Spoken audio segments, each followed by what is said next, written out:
చూసావు కదా ప్రెజర్ ఎలా ఉన్నదో. ఏదే నువ్వు సేఫ్ రా బాబు, నాన్ ఐటీ కదా, పెద్ద ప్రెజరే ఉండదు. తగ్గు లైఫ్. తగ్ లైఫా? మాకెన్ని ప్రెజర్స్ ఉంటాయో తెలుసా? Calls, targets, metrics. అయ్యి బాబోయ్ చూడు. సార్ పిలిచారంట. ఏంటి కాల్ సరిగా లిఫ్ట్ చేయట్లేదంట? చేస్తున్నా సార్. లిఫ్ట్ చేసినా సరిగా మాట్లాడట్లేదంట. మాట్లాడుతున్నాను సార్. మాట్లాడినా ఇంగ్లీష్లో మాట్లాడట్లేదంట. I speak very good English sir. ఇంగ్లీష్లో మాట్లాడినా ఫ్లూయెంట్గా మాట్లాడట్లేదంట. మాట్లాడుతాను సార్.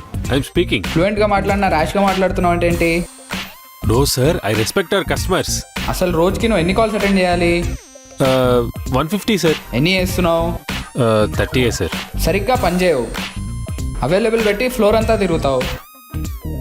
నీ ఎఫిషియన్సీ అస్సలు బాగోదు. అది సార్. లాస్ట్ 3 monthsలో నీకు 90 కస్టమర్ ఎస్కలేషన్స్ ఉన్నాయి. అది కాదు సార్. ఏం చేస్తున్నావు అసలు? నేను చెప్పేది యాక్చువల్గా.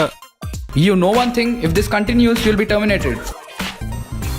Get out from here. చూసావు కదా ప్రెజర్స్ ఎలా ఉన్నాయి మా దాంట్లో. మీలోని కూడా ప్రెజర్లు ఉంటాయేంట్రా?